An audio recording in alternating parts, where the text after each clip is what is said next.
Hello, musicians and creatives and music fans. I've got a treat for you. I sat down with my friend Abby Kay, who is a musician, songwriter from the Seattle area, lives in Mercer Island, and she's created a great community building event called Mosaic. And I've been attending these events, I've been doing open mics there.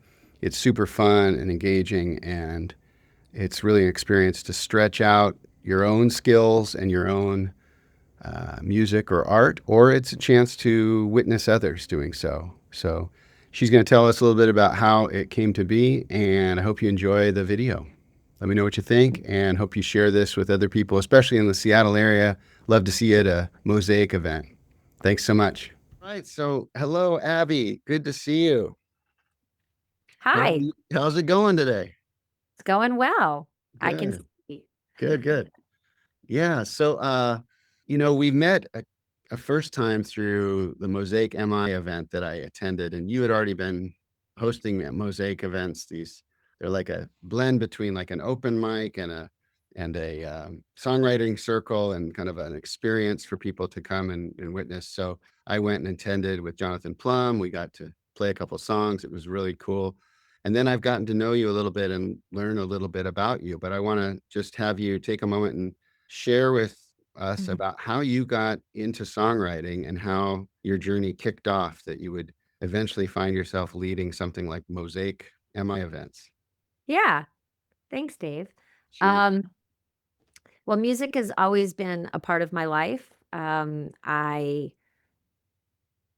used to play karaoke at age 5 in my parents' living room, and then that led me to studying musical theater in college.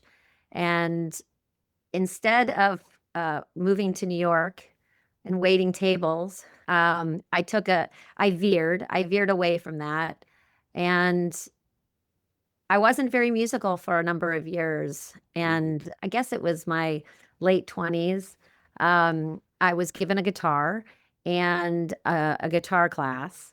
And the guitar class, it just it was very basic. It wasn't about songwriting at all, but it was a tool that allowed me to be musical again, and musical in a way that wasn't about acting and performing, as opposed to being authentic and myself. So I would say about 5 years later, I got through some many levels of guitar, and once I tackled the bar chords, for some reason Yeah. that took a little practice, Mhm. but I got through it, and all of a sudden, I I started listening to was it Patty? Yeah, it was Patty Griffin and Brandy Carlisle. I mean, those were early days of Brandy Yeah. Carlisle, Mhm. and I saw her open for the Indigo Girls, and this was in 2001. And my the world just stopped, and it stood still when I heard her voice. Mhm. Mhm. And that was the moment where I knew I needed to write my own music, and I knew I needed to start writing songs. So Wow. that took a little journey in Mhm. itself, Mhm. learning how to sing and play at the same time and all of that. Yeah. But that's really how it all started for me. And I never look back. And I've spent now the better of 20 plus years writing my own songs and performing other influencers of mine's Mhm. music, Mhm. which I find to be a huge piece to that Mhm. puzzle for me, and Mhm. uh, of Yeah. the journey. That's kind of how my songwriting career started. And it's funny because I didn't go to school to be a songwriter, which you Mhm. can do now. Like, Mhm. Yeah. I True.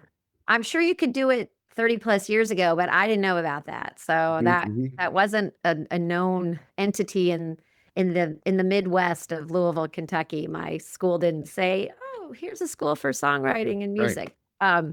Anyway, I found it on my own, and um, I have since, when I moved to Seattle 14 years ago, um, I just kind of really dove in to find my music community Mhm. and people to play with and people Mhm. to write with. And I've gone to so many of the open mics in the city.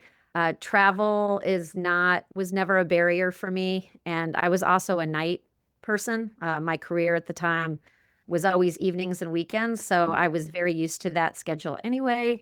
And I've really just pretty much been I don't know, part-time, full-time musician for the last 14 years here in Seattle, which leads me to being involved with songwriters in Yeah. Seattle. Yeah. I love that you, started to allude to I like you'd already become a songwriter and then you started to reach out to the community and go to open mics because you felt called to hang out with other songwriters. So what do you think that call is about? What do you think that inspiration is? Where's that born? I think I learn the most from other songwriters. I don't go with a lot of expectations.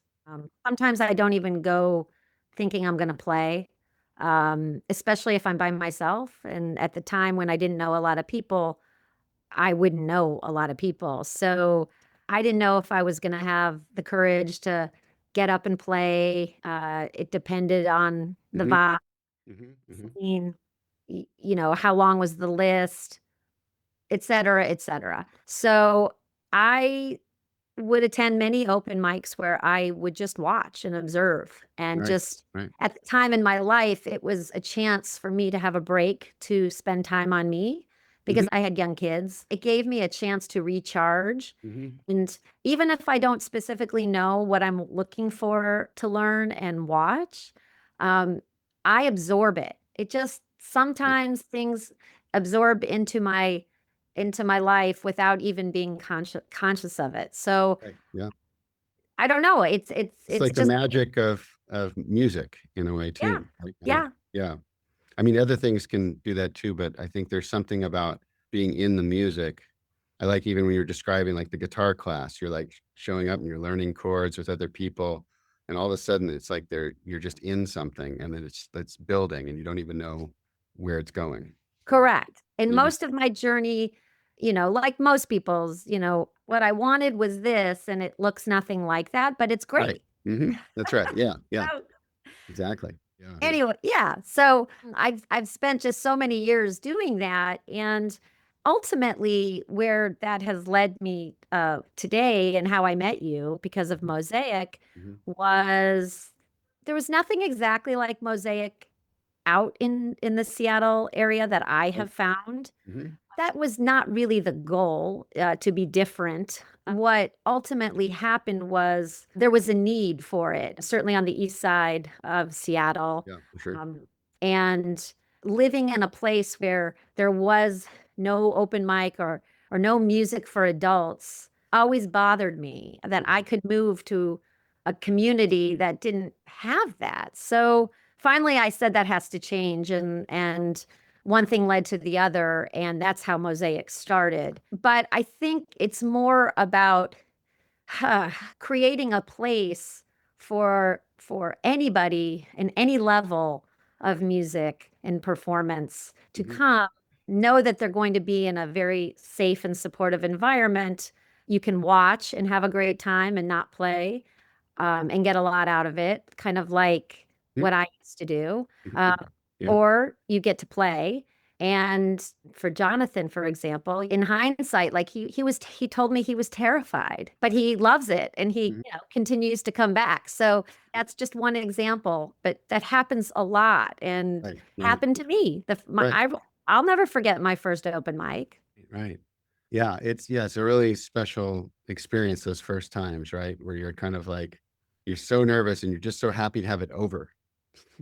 But it's like then I think at some point you start to enjoy the actual performance, you know. So tell me a little bit more about this. It seems like you have this instinct to build community that's like deeper or something. It's like maybe it's before predating all of this.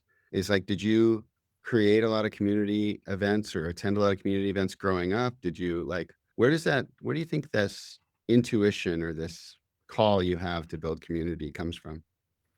Oh, that's such a great question, Dave. And I don't even know how to Yeah, answer it. it's okay. Uh, well, nothing. in particular comes to mind of what this stemmed from. Okay. But I do know that in the last, 15, 20 years of my life, if you are a musician, if you have a business, I mean, you can apply this in many areas. If you don't have your foundation in your backyard supporting you, Yeah.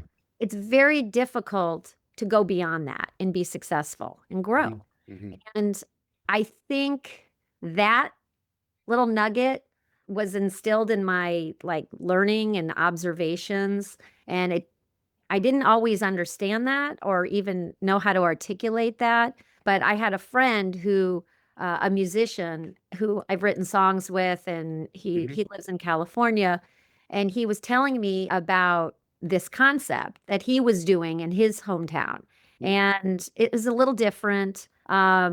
And he's like, you should do it in your community. It's like, and then a couple of other things happened that really moved me and I was very inspired about.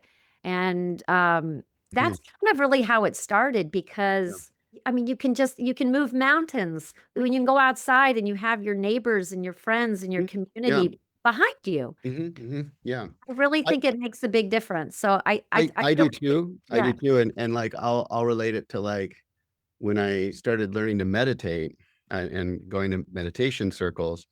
I thought that was an odd idea. I was like, well, why would I go meditate with other people? But then I found it really helpful because people would talk about their experiences or what they're learning or their challenges, and you'd start relating, right? And so we relate it to the world. We start thinking about it and having like a richer experience because of other people's experience.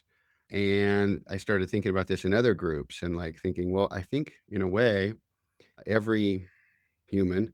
We need to belong to something. I believe we're fundamentally here to connect.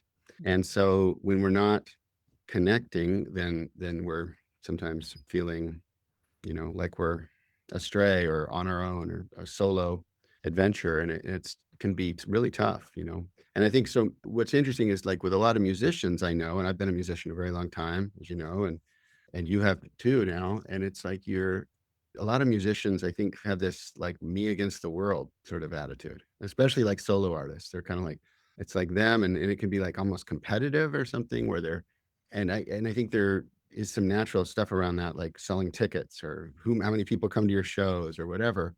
But then there's like, if you're in this for any length at all, you start realizing it's really important to have a community and know because it just takes so much knowledge and so much wherewithal to be an artist and to like how do you release music, how do you record music, how do you set up a microphone, like all these little, how do you I do took a social media, right? It's Dave, like, I took a class on how to do an open mic. I'm right, not okay, kidding. there you go.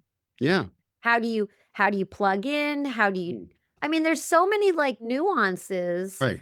that you throw yourself into, and not everybody knows how to do that or is Mm. comfortable doing that.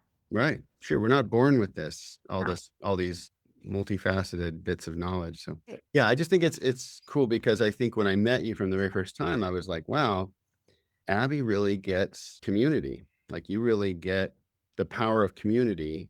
And I think other open mics or sort of events I'd been to with songwriters always felt a little bit like everybody just waits for their turn and then they play and then they leave. And And it's that's not what it's about for me, at least. right, yeah, exactly. And I think it's like this thing of like, like you said, I'm learning from other people who are doing something, taking that risk as well.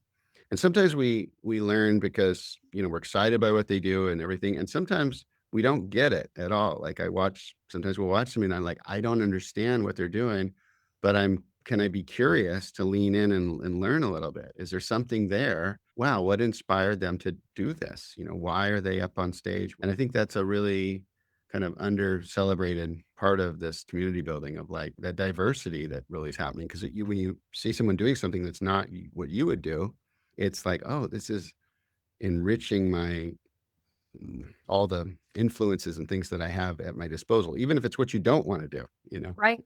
But yeah, And I'm gonna stop you on yeah, that. Even what you think it is you don't want to do yeah, is the most powerful part about taking time to watch and observe other people. Because for me, my initial reaction, which is no or not, Yeah. most of the time turns. Hmm. And one of the things I love about Mosaic the Hmm. most, and I'm not sure I even expected to love this so much, is watching community meet each other and connect with one another. Hmm. Hmm. For me, right? I just created the space Right. for them to meet, Hmm. and they write together Yeah. and they go hiking together. I don't know, bake together. I don't Yeah. know. Right. Right.